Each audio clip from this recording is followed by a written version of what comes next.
Hello everybody, welcome to the Genuine Concept Study. In this video I am going to learn you some important concept of arithmetic such as percentage, profit and loss, time and distance and others.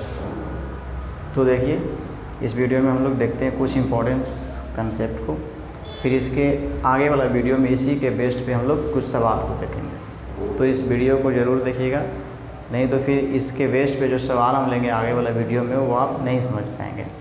तो देखिए होता क्या है इसमें कि आपको सवाल इस तरह के देखे होंगे आप कि चीनी के मूल में इतना % की वृद्धि कर देने के बाद उसका खपत को कितना कम करें या कितना बढ़ाएं ताकि जो है वो उसका खर्च जो है वो समान रहे, मतलब कांस्टेंट रहे, बराबर।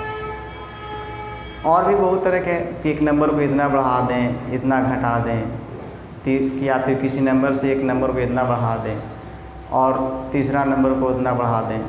तो इस तरह के बेस्ड जो भी सवाल है आप बताएंगे हमें भी इस वीडियो में, सवाल को थ्योरीज को देखते हैं, फिर आगे वाला में सवाल आप देखिएगा तो कैसा समझ में आएगा।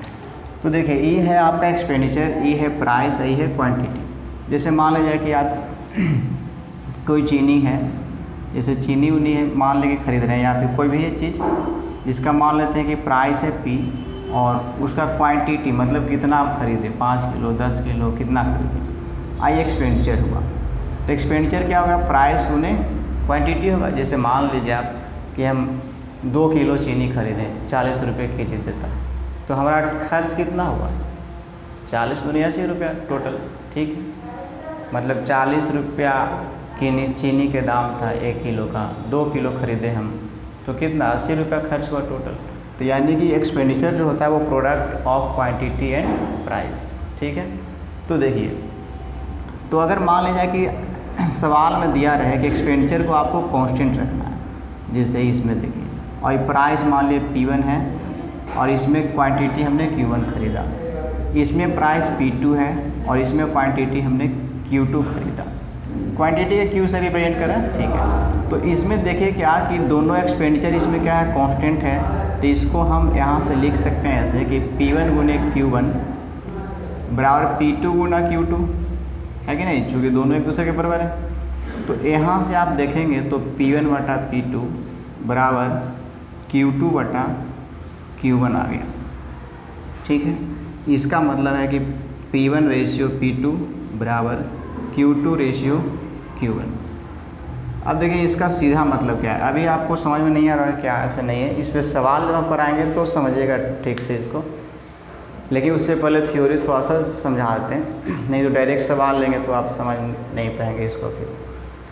तो देखिए इसमें होता क्या है कि मान लीजिए कि कोई क्वांटिटी हमने ख़रीदा, कुछ एक्सपेंडिचर इसमें क्या है, खाली कांस्टेंट है, माने बराबर है, और प्राइस इसमें चेंज कर दे, प्राइस अलग है, इसमें प्राइस अलग है, इसमें क्वांटिटी भी अलग है, मतलब कितना खरीदें, 10 किलो 5 किलो, इसमें भी मान लीजिए अलग अलग क्वांटिटी है, और सिर्फ एक्सपेंडिचर कांस्टेंट है। तो हम लोग इसको इस तरह से लिख सकते हैं। तो यहाँ से P1 बटा P2 और Q1 बटा Q2 निकाले तो P1 रेशियो P2 बराबर Q2 रेशियो Q1 आया। इसका मतलब आप समझिए कि अगर खर्च मतलब दिया हो आपको कि कांस्टेंट है, बराबर है खर्च, तो क्या करेंगे आप, उसका जो प्राइस का जो रेशियो होगा वही इन्वर्सली प्रोपोर्शनल हो जाएगा किसका, क्वांटिटी के, या फिर कह सकते हैं क्वांटिटी का जो रेशियो होगा वो इन्वर्सली प्रोपोर्शनल हो जाएगा प्राइस का, ठीक है। इसी तरह और भी देखिए, जैसे कि टाइम एंड डिस्टेंस वाला भी हम लोग देखते थे कि जैसे डिस्टेंस बराबर होता है कि आपका टाइम गुना स्पीड।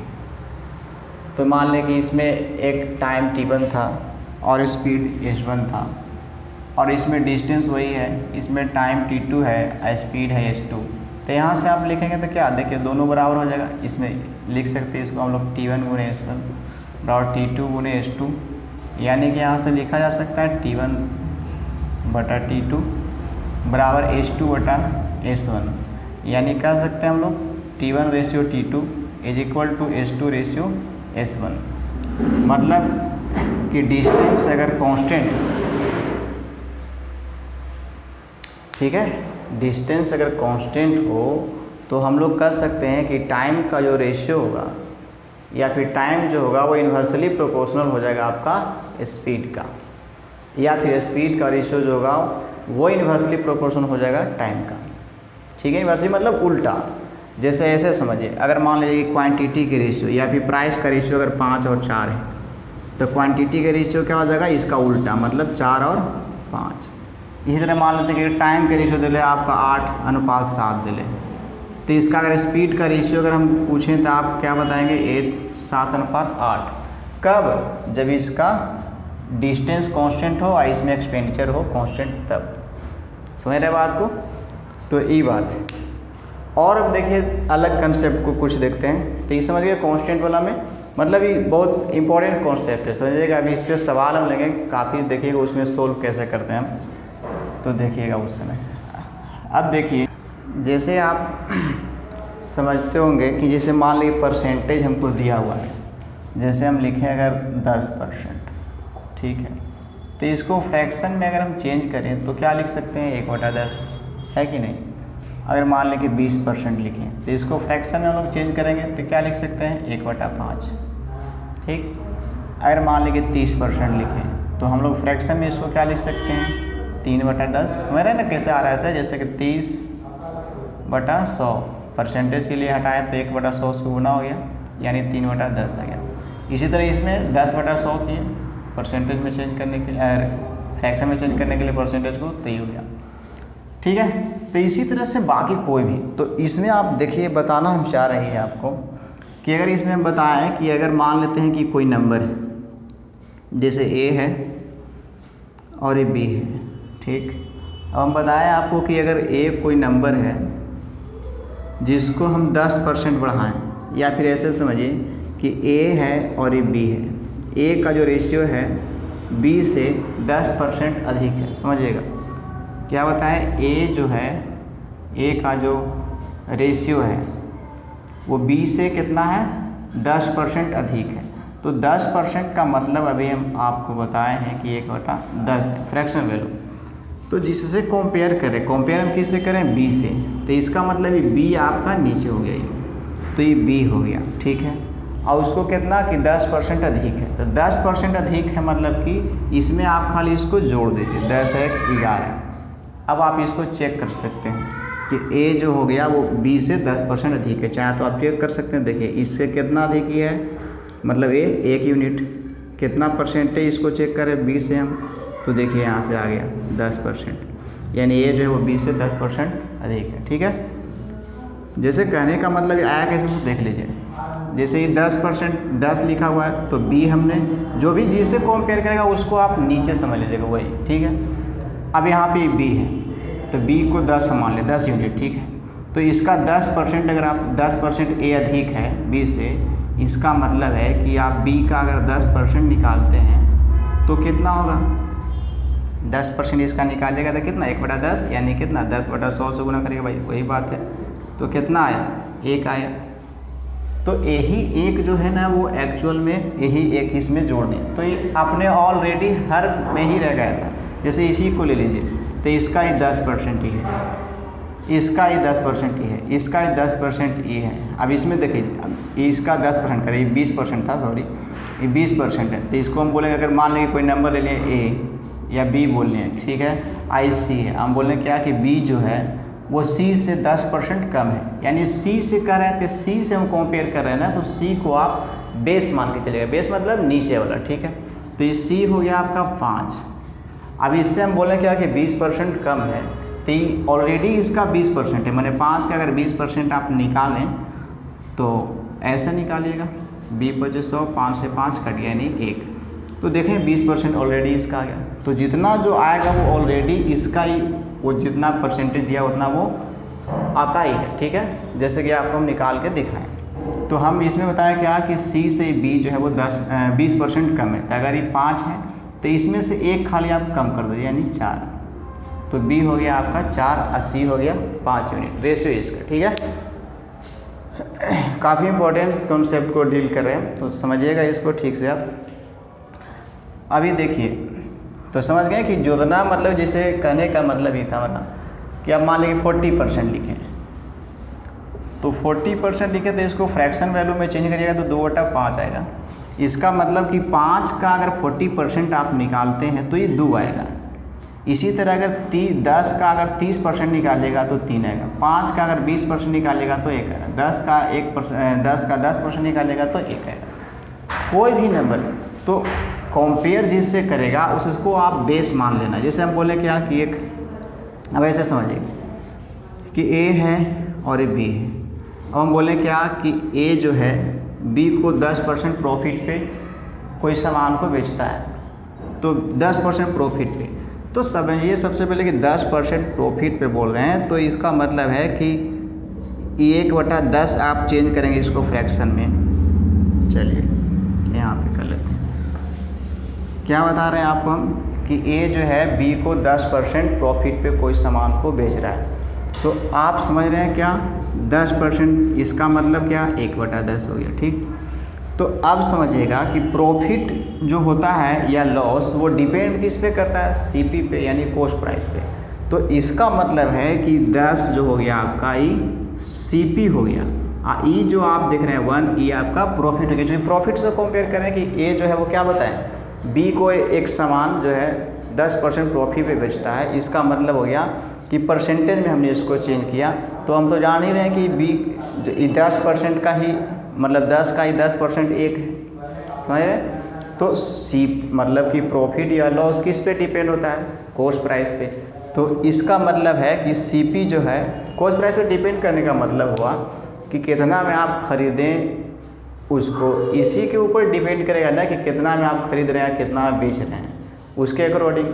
जैसे मान लें कि हम बोलें क्या कि एक सामान को हमने 10 रुपये में बेचा, तो उससे पहले अब हम सोचें कि कितना प्रॉफिट हुआ, तो हमको सोचना होगा खरीदे थे कितना में, समझ रहे हैं। यानी प्रॉफिट डिपेंड्स ऑन सीपी। तो यहाँ से इस प्रॉफिट या लॉस जो भी हो, तो यहाँ पे 10% प्रॉफिट पे बताया क्या कि ए जो है बी को बेच रहा है, इसका मतलब ही 10 का ही 10% ऑलरेडी ही है। हम जानते हैं कि प्रॉफिट या लॉस सीपी और सीपी में होता है, यानी सीपी हो गई और प्रॉफिट का ई हो गया। तो यहाँ से आप बताइए कि एसपी का होता है सीपी प्लस प्रॉफिट, समझ रहे बात को। तो हम बताएं आपको कि ए जो है बी को 10% प्रॉफिट पे बेचता है, तो ए का सीपी जो हो गया वो आपका कितना हो गया जी 10। अब 10% प्रॉफिट पे बेचता है तो एसपी निकालने के लिए आप क्या करिएगा, एसपी निकालने के लिए सीपी प्लस प्रॉफिट करेंगे तब ना। तो सीपी यहाँ से आ गया, ये सीपी का रेशियो है, आई आपका एसपी का रेशियो है, समझ रहे हैं। तो यहाँ से 10% आपका हो गया इसका सीपी मतलब 10 यूनिट समझिएगा, आई 1 यूनिट इसका 10% आ गया ही। तो इसमें आप एसपी निकालने के लिए क्या करेंगे, तो सीपी प्लस प्रॉफिट यानी 10 × 1 = 11।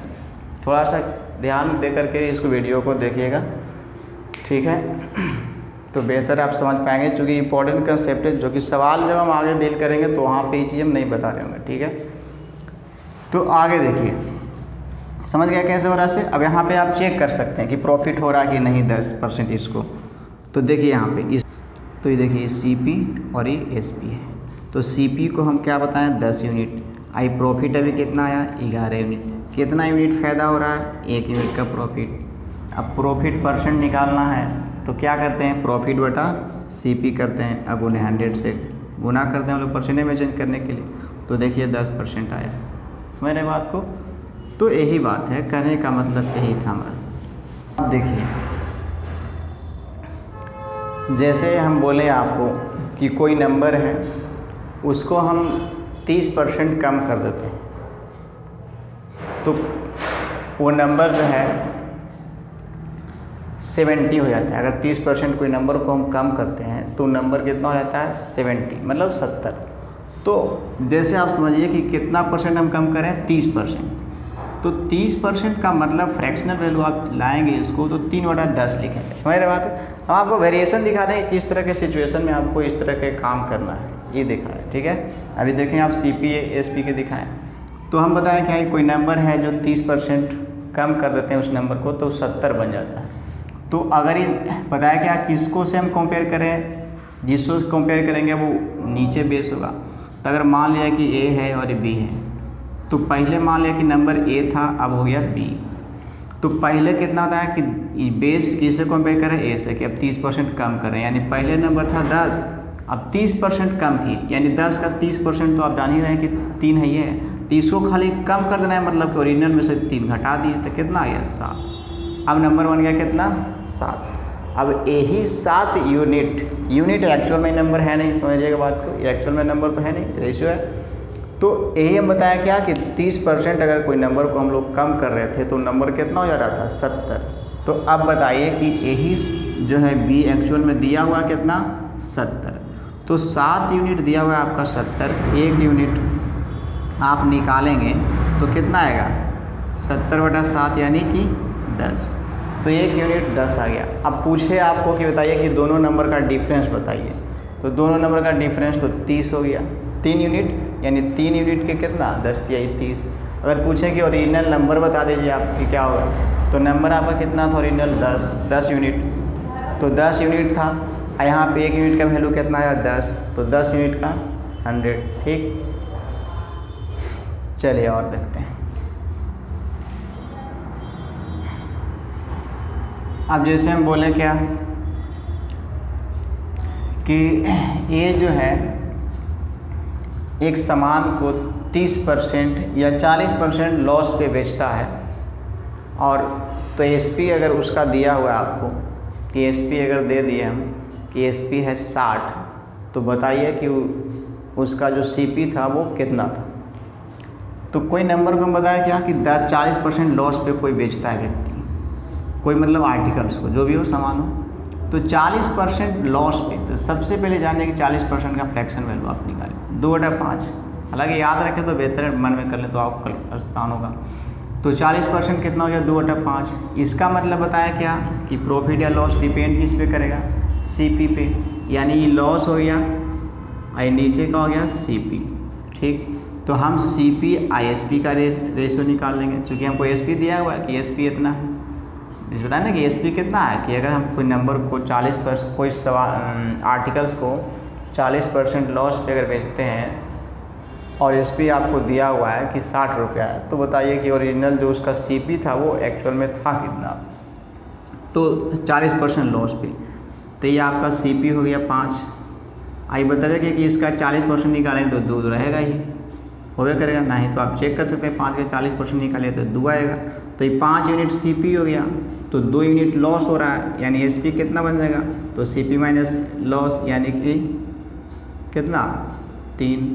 तो आपका 3 यूनिट हो गया, 3 यूनिट हो गया, समझ रहे हैं, यूनिट या एक्स कुछ मान लीजिए ना, 5x था, थोड़ा सा ऐसा समझिए। ठीक है, तो यही आपका ओरिजिनल नंबर आया कि एसपी है, यही एसपी आपको दिया हुआ एक्चुअल में कितना 60। तो 1 यूनिट निकालेंगे यानी कितना आएगा 20। हम बताएं कितना कि आपको निकालना है कितना आपको, तो टोटल 5x यानी सीपी कितना है 5x है, तो इसको निकालना है, यानी क्या से कितना आ जाएगा 20/100 आंसर हो जाएगा। ठीक है, तो इस तरह के जो है काम है जो इस तरह के सवाल में करना है। अब किस तरह की सिचुएशन होगा, अब वो आगे वाले हम नेक्स्ट वीडियो में देखेंगे कि इस पे सवाल को कैसे करते हैं हम लोग। तो आप इस वीडियो को ध्यान से देखिए, क्या क्या बताएं सो इसको ठीक से समझने की आप प्रयास करेंगे। नहीं समझ में आया तो फिर से देखिएगा, क्योंकि यही वीडियो है थ्योरी वाला है, आगे सवाल लिखेंगे उसमें और डायरेक्ट हम सोल्व करेंगे। ठीक है, तो चलिए मिलते हैं नेक्स्ट वीडियो में।